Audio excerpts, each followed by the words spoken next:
Hello everyone, this is the Commonwealth realm and welcome to the second episode of Witcher News. And this time we have a lot to discuss since the developer CD Projekt Red presented this Monday, January 26, close to 15 minutes of new gameplay footage. The presentation was streamed live from GOG's Twitch channel and gave sneak peeks of different sections of the main story in this gigantic world.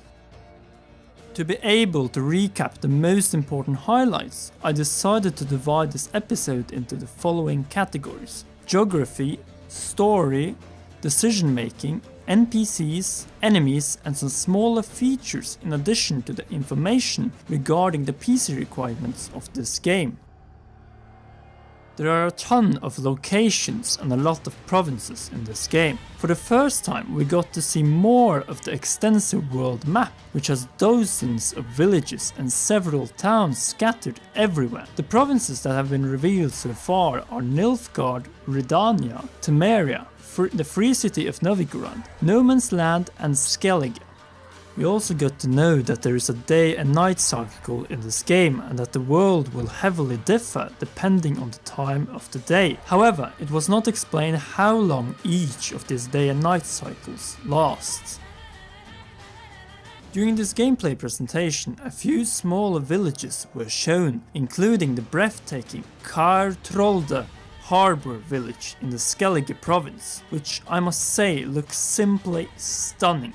This place will as well be an important point of departure when sailing the sea, and more details at the same time were revealed on the Free City of Novigrad, the largest city in the game, and it has now been confirmed that it will be the largest medieval city, both in terms of size and population, ever found in a video game. Talking about Novigrad, a new screenshot illustrating the daily life and contrasts of the city, mainly speaking prostitution and poverty, was uploaded right after the stream. The presentation continued with a cutscene from the beginning of the game, where we are introduced to Geralt and his master Krzesimir rescuing a stranger from a griffin attack.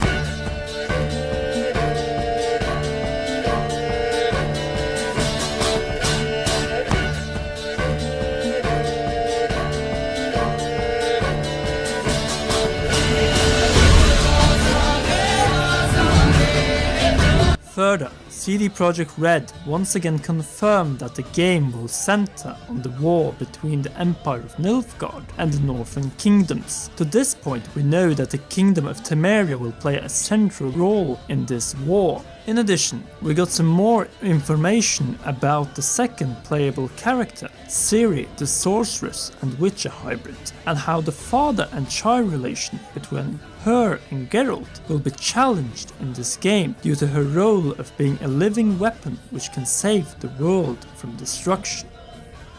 The Witcher series is renowned for the decision moral mechanic good versus evil, which has been a serious staple since the first Witcher game. Witcher 3 Wild Hunt is no different, and during the livestream CD Projekt Red as well confirmed that Witcher 3 will in total have 36 unique endings depending on the decisions you make throughout the game.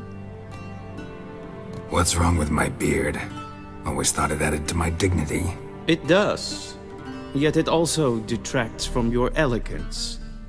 In Nilfgaard we consider beards hard on the eyes, especially beards infested with lice. We got a further demonstration of the dynamic and talking NPCs, which does share this mechanic as well outside of the city walls. Nevertheless, I must say that the NPCs are rather hostile towards Geralt, and your reputation which is impacted on decision making, which in larger or smaller extent will have an impact on the main story or certain events in the specific locations. A reason behind this is that in one of the cutscenes we see that the people of this world see Geralt and the other Witchers as freaks with a great despise to these mutated subhumans. Horseback riding and combat are central to discovering the vast world of Witcher 3. In the livestream we saw that the horses in the game will have a stamina meter, and horseback combat was as well confirmed, in addition to the fun fact of Geralt naming his horses for Roach.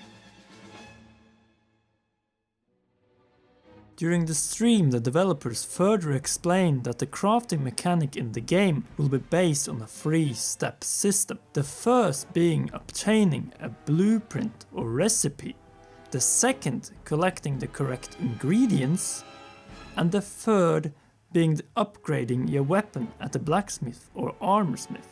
An interesting mechanic in this process is how the blacksmiths will differ in terms of quality, and that you will have to unlock the more skilled ones.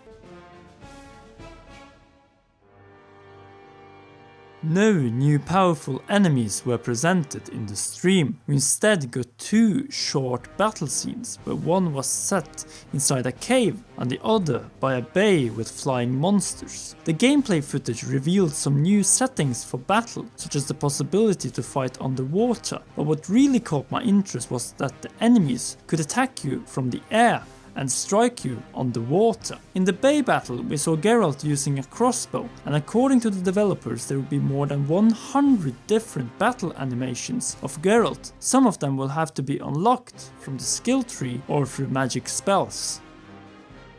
Before we go over to talking about the system requirements, I would like to mention that there will be several transferring options of data from Witcher 2 to Witcher 3. The most remarkable example is through correcting an NPC in the game who is singing the tales of your past based on the decisions you made in Witcher 2. If you are looking to play the game on PC, here you have both the minimum system requirements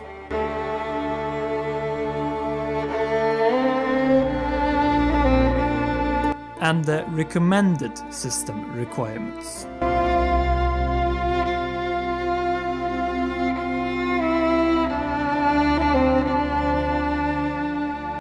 That is all for my recap of the Witcher 3 gameplay livestream. The game will release on May 19, 2015 and will follow the day after by the first 2 DLC packs. I hope you enjoyed this video and want to like, share, comment and subscribe. The next Witcher news video will be uploaded in the second half of February. Until then, this was the Commonwealth Realm, and before I sign out, here you have a recap of the story and setting of the Witcher 3.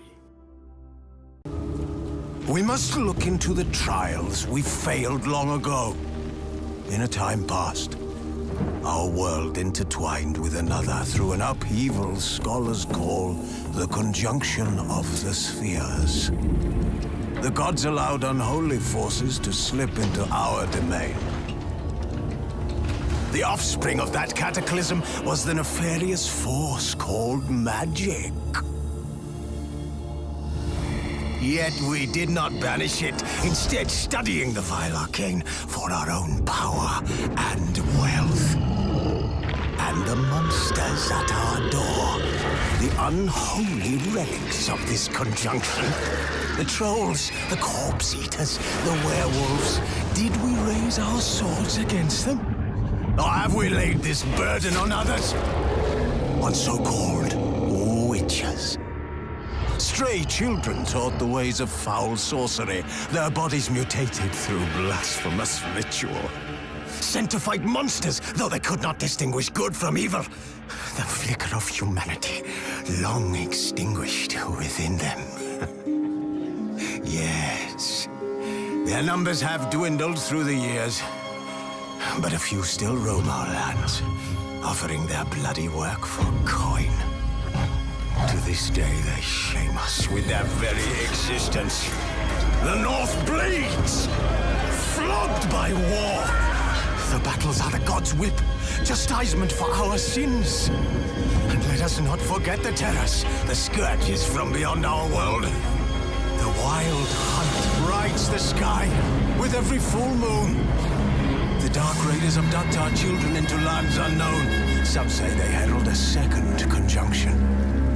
Can we chart a course back into the light? Will we find the strength to banish the mages from our kingdoms? Unite around the warm warmth of the eternal fire. Nigh is the time of the sword and axe. None will fight this war in our stead. Nigh is the time of madness and disdain.